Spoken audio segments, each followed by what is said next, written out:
Greetings to all. My name is Coach Julius Jones, and I want to welcome you all to my first installment, first part of the series of Fact or Fiction in regards to weight-bearing activities and bone growth. The reason why I'm covering this is because there have been over time, there have been a vast number of misconceptions in regards to weight-bearing activities and how that affects individuals, specifically children and adolescents, and even more specifically, children and adolescents that are female. So what we're going to do is we're going to cover a little bit about some of the truths behind weight-bearing activity and bone growth, and we're going to uncover the myths about weight-bearing activity and bone growth as well.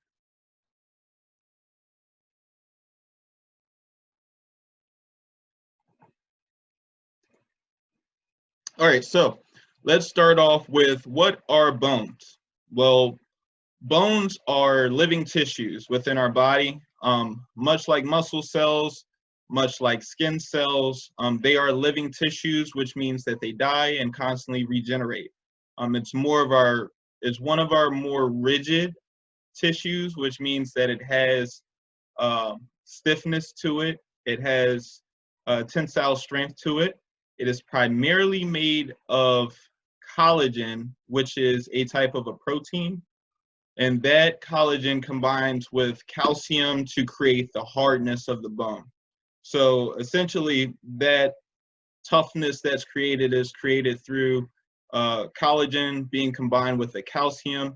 And here in the picture on the right, we can see the internetworking of a bone.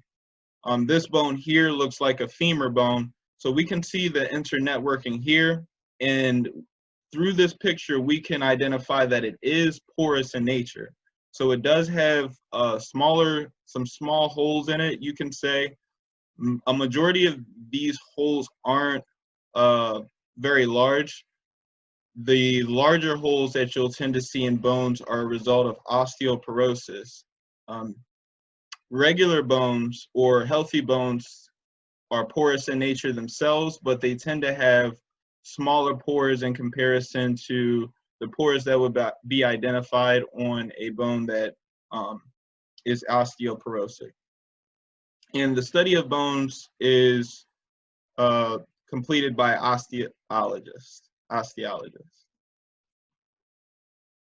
Now, why do we need bones? Let me move myself out the way here. Why do we need bones? Well, bones primarily act as a structural support. So they provide the structure of our bodies. They give us the shape that we need in order for our bodies to house the organs that we have, as well as for us to be able to move functionally. Bones act as levers, and they typically act as levers when they are in conjunction with muscles. So with bones attaching to other end of bones, obviously when we pick things up, when we put things down, we are moving our bones up and down. So for example, if I'm picking up a soda to drink it, I'm using flexion and extension of the elbow, which is manipulated through my bicep muscle, and that creates that movement. Bones also protect organs. If we look on the skeleton here to the left side, we can see obviously the rib cage. The rib cage is one of the primary protectors of the thoracic cavity. And as we know, the lungs, the heart are both housed in the thoracic cavity, which are vital organs. Bones also act as mineral reservoirs. So as we just discussed in the last slide, their porous characteristics allow for minerals to pass in and out of the bones as needed. Some of the bones themselves actually create hemoglobin and blood through the bone marrow itself, which is then passed through the bone as well. And then we have endocrine regulation that bones help with as well. So here's our big myth, right? Weight-bearing activities are bad for the youth. That is the biggest myth that there is in regards to resistance training for the youth. We often hear that parents are worried about the hypertrophic effects limiting bone growth, premature closure or damage to epiphyseal plates, which are, of course, your growth plates that are located at the end of a majority of your, I believe, your long bones throughout your adolescence and your youth. A majority of parents are worried about the risk of injury being too high, worried about their child getting hurt in physical activity, or maybe not performing something right in physical activity, or just being around dangerous equipment in physical activity. The other misconception that their athlete or their child should wait until puberty in order to engage in physical activity. And we'll go over why that's a bad idea in one of our next slides. And then one of the last most common things that we hear about is that girls will become too masculine, right? Girls will become too masculine if they lift weights, which is totally not true. In fact, a majority of these myths we have completely busted. There are some myths, I'm sure, that are still out there that just have not been addressed. But overall, weight-bearing activities are beneficial to the youth. They are safe as long as they're instructed by a professional that knows their role in ensuring the proper technique and form of that youth athlete, as well as ensuring that they are properly progressing through specific movements in order to be able to perform the movements that you desire them to perform. So for example, right, one of the biggest things that we hear is that Olympic style lifting should not be done by kids, shouldn't be done by the youth. I disagree with that completely. Olympic style lifting is completely okay as long as you're using proper progressions.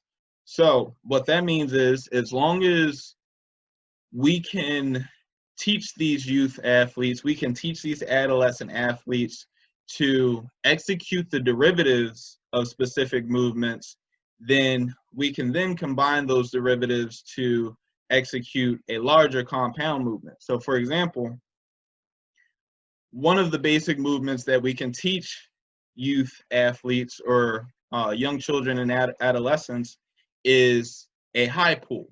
We can teach them a high pull and we can teach them a shrug. So we all know a shrug. A shrug, we're just bringing our shoulders to our ears as close as possible, right? We all know how to shrug. Children shrug all the time when they don't know the answer to a question. The other derivative will be a high pull, in which case we're working our elbows up. We're really focusing on bringing our elbows up here. And the thing is, if you can properly teach the kid a technique of a shrug and into a high pull, then we can properly teach the catch portion of clean mechanics. So again, it comes down to proper instruction. This picture on the right here, I took from the Strong Kids program, which is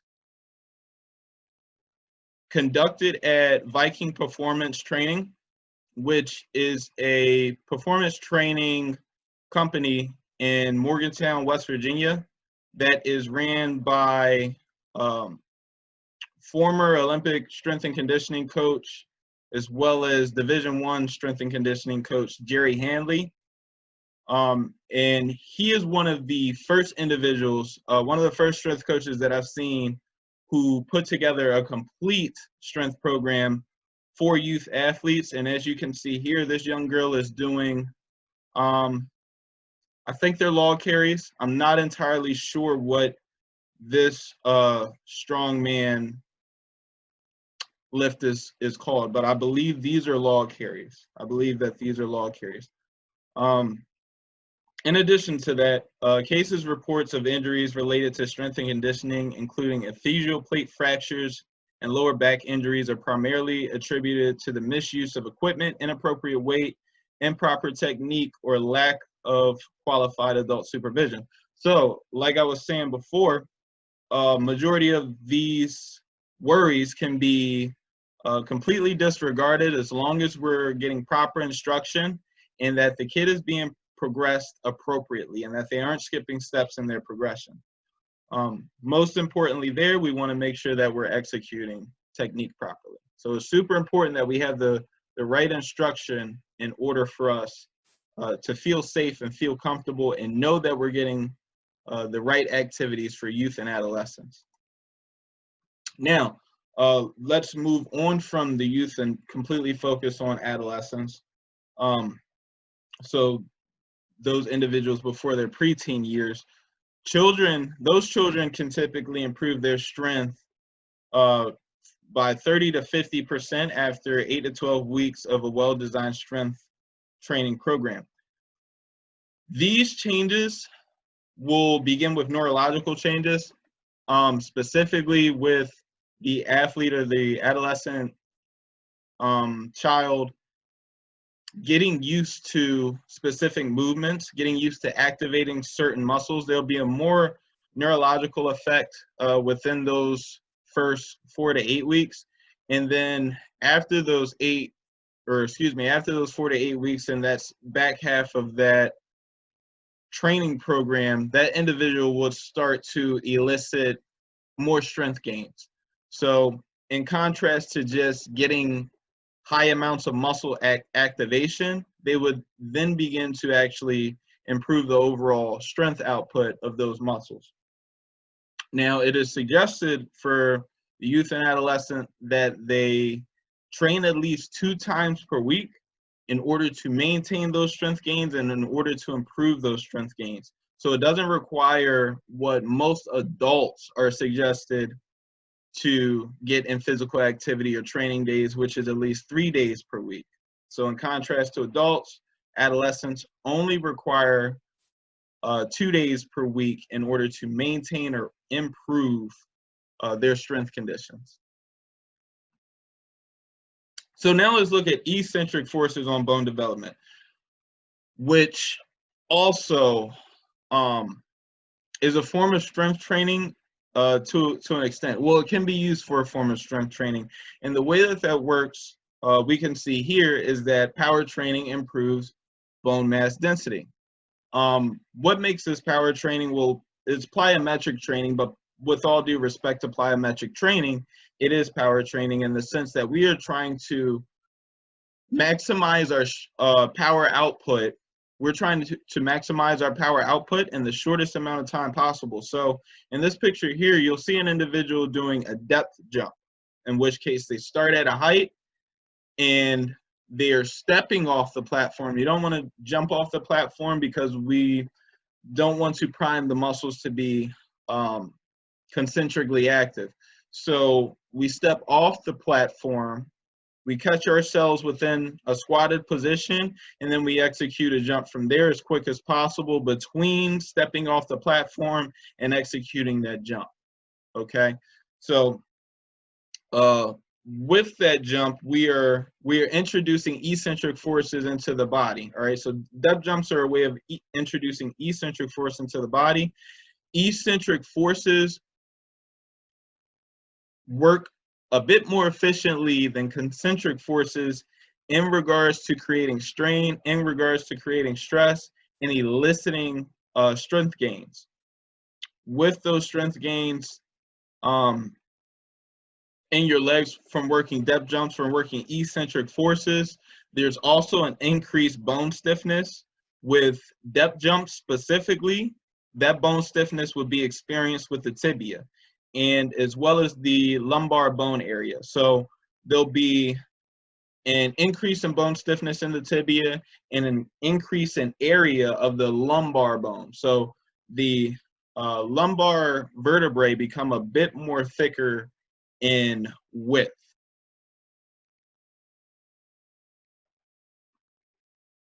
Now, in regards to bone density in football players tend to have a higher percentage of bone density in regards or in comparison to untrained individuals, whether that be young or old. And you can see here there are significant differences, specifically within that femoral neck and the total proximal femur, which is the top end of the femur, the end that articulates with the hip. The greatest amount of bone mass density difference was seen in linemen. So linemen typically had a greater amount of bone mass density than offensive skilled players, defensive skilled players, and special team players.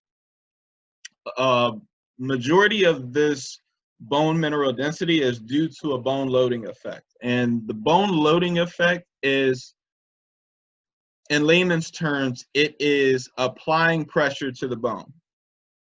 So we see here linemen typically have a higher bone mass, or bone mass density, and that is typically due to the fact that they just weigh more. They weigh more, so they're carrying weight around, they're carrying higher loads of weight around more regularly.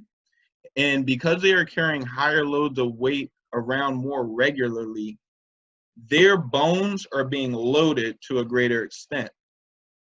So, for example, if we take a 120-pound individual, we take a 200-pound individual, and they both perform the same activity, the 200-pound individual would see a lot more bone mineral density, or a greater increase in bone mineral density, for the simple fact that he weighs more. And this tends to have a lifelong effect, excuse me, on athletes. So athletes that do engage in the sport of football, even into their later years, have greater bone mass density than individuals who are untrained, whether they're old or young. And that takes us into mortality. So when we're talking about mortality, there is a significant correlation in regards to bone mass density and health, and how football helps improve bone mass density to greater effect that health. So one study that we've seen by Lynch showed us that there was a 26% lower total body fat mass in retired or older football players in comparison to individuals who did not play football. In addition to that, there was a 26% lower visceral adipose tissue area and 13% higher muscle mass. And keep in mind, this is with older individuals, individuals such as Jim Brown here. Triglycerides, so the level of sugars within the blood were lower by 31%. Cholesterol within the blood, the good cholesterol within the blood, was 37% higher in regards to HDL-C, and HDL-2C, there were 4 times higher. All right, so that's a pretty large amount, or a pretty huge difference in regards to athletes who played professionally and athletes who didn't play professionally. And last but not least, the most important part here, 6% higher bone mass density seen in athletes who played football in comparison to those who didn't play football. That is a significant amount of bone mass that individuals are able to develop or maintain after playing football in comparison to those who do not. So I would like to first thank you all for listening to my version of my TED Talk today. I have left some references here in the case that you all would like to read up on them and gather more information about the studies that were used in this presentation. And again, I would like to thank you all for listening to me today, and thank you for coming to my TED Talk.